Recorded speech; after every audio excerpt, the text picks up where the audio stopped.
My name is Joe Karaganis. I'm the Vice President at the American Assembly in New York and also a Program Director at the Social Science Research Council.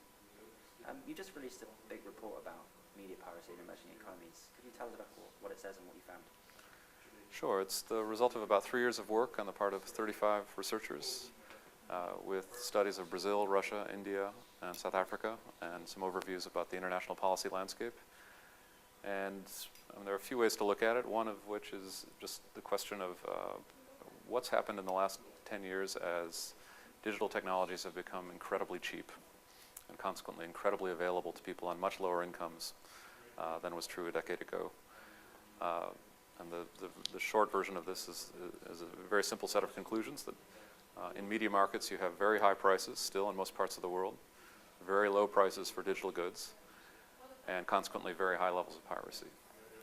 And the version of that story that the industry tends to tell is that these represent massive losses to their markets in Brazil or China or Russia.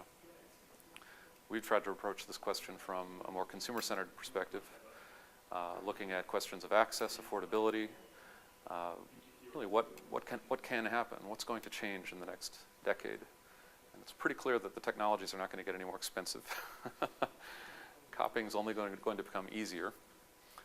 And consequently, there's not going to be an easy way to enforce our way out of this situation. Stronger enforcement is just not going to put the genie back in the bottle. So what has to give? And our answer is that prices have to give.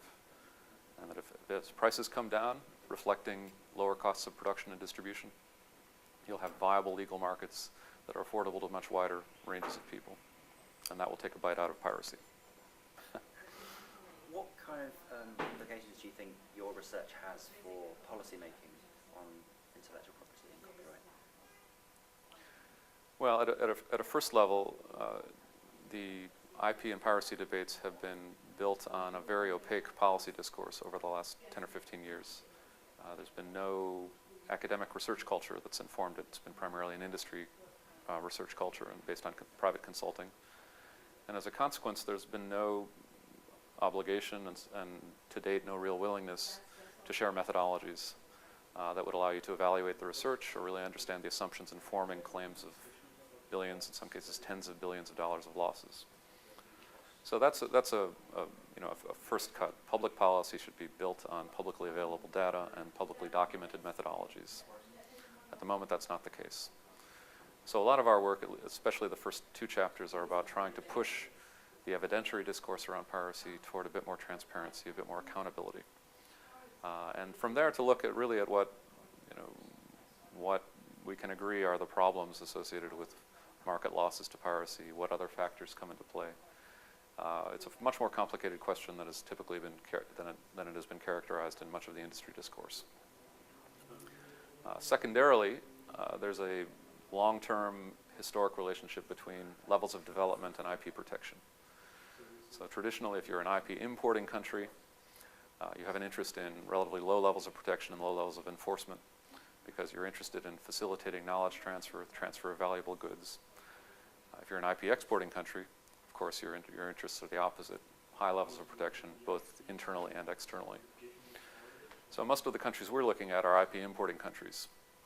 And most of the policy processes we've been looking at are designed to push stronger substantive obligations for enforcement on those countries. Well, if you're interested in not so much IP and the remuneration of rights holders, but more generally the question of development, if you think development is ultimately the road towards stronger, richer cultural markets, then that leads toward different conclusions about what IP enforcement and IP policy should look like. And this is historic. This is, the U.S. practiced very low levels of IP protection throughout most of the 19th century. There have been historic struggles between London, Scottish, and Irish booksellers around these issues from the 15th century on. Markets have been built through this process of negotiation between incumbent producers and people who get characterized as pirates. And then a new market emerges as those people make deals. And in a sense, what we're trying to do is provide the evidentiary basis for a new deal. Thanks very much. Thank you.